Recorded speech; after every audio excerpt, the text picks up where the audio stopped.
L'organisation de l'ONG Mampata Assistance a enfin organisé une sortie.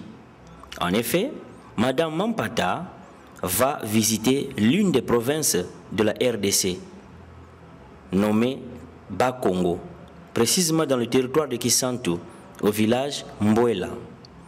Comme d'habitude, elle monte à bord de sa Jeep et conduit sur les belles routes conçues par le gouvernement congolais. C'est un long voyage de 120 km de Kinshasa à Kisantu. Là-bas, vous allez voir comment est-ce que les projets de l'ONG Mampata Assistance sont en train d'être exécutés. Enfin, Madame et tous ses collaborateurs sont arrivés.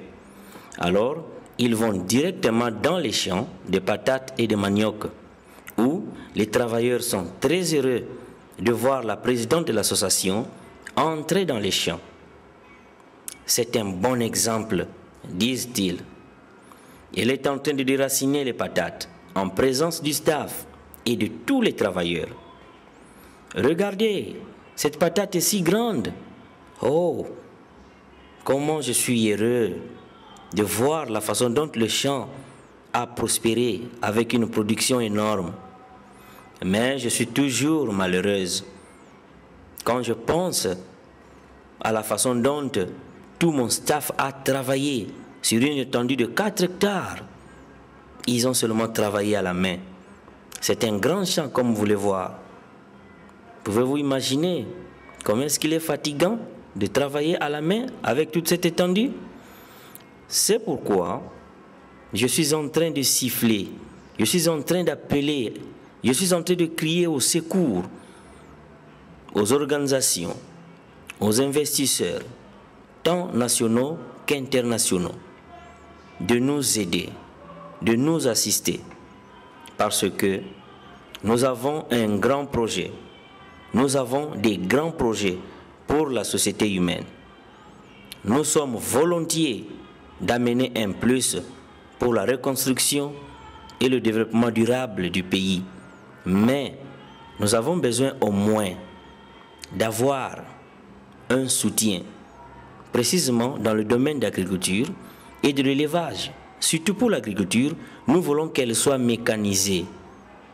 Ainsi, nous avons besoin de machettes, des houes, des tracteurs et d'autres outils afin de réunir nos efforts ensemble, car les villageois et tous les autres staffs qui travaillent avec nous ensemble se sentiront confortables et bien équipés pour travailler dans de bonnes conditions.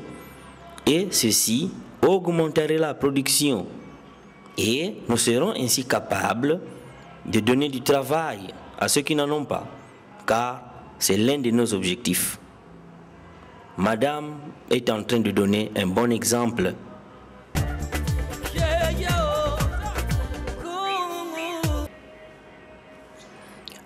Maman, est-ce que vous pouvez nous dire combien de sacs pouvez-vous récolter dans ce champ? Je ne suis pas Dieu pour découvrir ce qui est caché sous la terre, mais je suis sûr que c'est une production qui est vraiment fructueuse. Et je pense que tous les gens qui vivent à Kinshasa seront satisfaits et les voisins aussi. Maman, peux-tu nous dire à qui appartient ce grand champ? Ce grand champ appartient à Madame Mampata, la femme d'un de nos grands musiciens. Je cite Werason. Et nous sommes ces travailleurs. Nous découpons les arbres, nous sarclons les herbes et nous plantons. C'est ce que nous faisons. Voilà pourquoi nous voulons encourager le travail de Maman Mampata, qu'elle continue à travailler dur pour se satisfaire et aussi son entourage. Parce que nous avons par exemple dans ma langue un adage qui dit que mangez le fruit de votre travail. manger. Et tant pis pour les jaloux. C'est-à-dire qu'aujourd'hui, ma maman Pata travaille dur pour se satisfaire, mais aussi pour satisfaire ses collaborateurs et pour aider à réaliser ses projets. Aider les orphelins, aider les vieux, aider le veuf.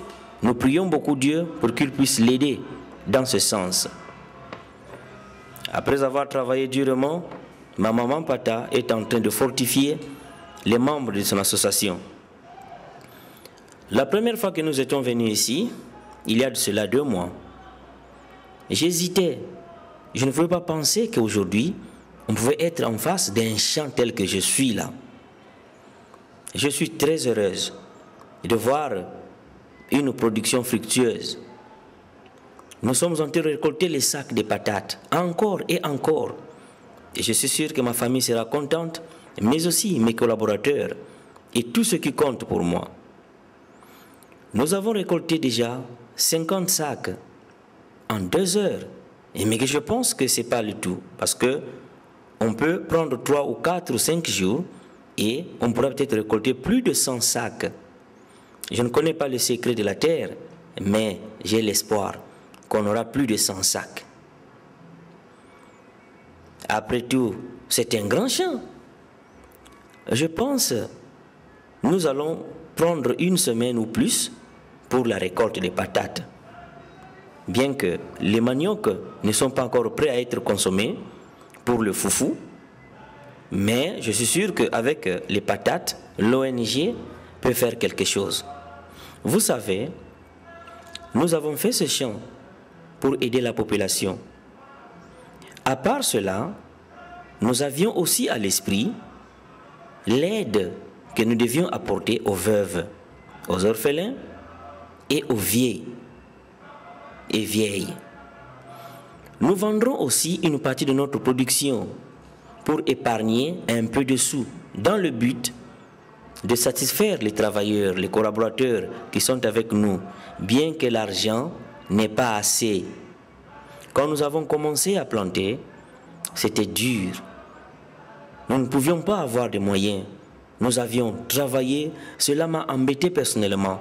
Parce qu'il fallait couper les arbres, il fallait sarcler, il fallait travailler dur, nourrir ceux qui travaillaient.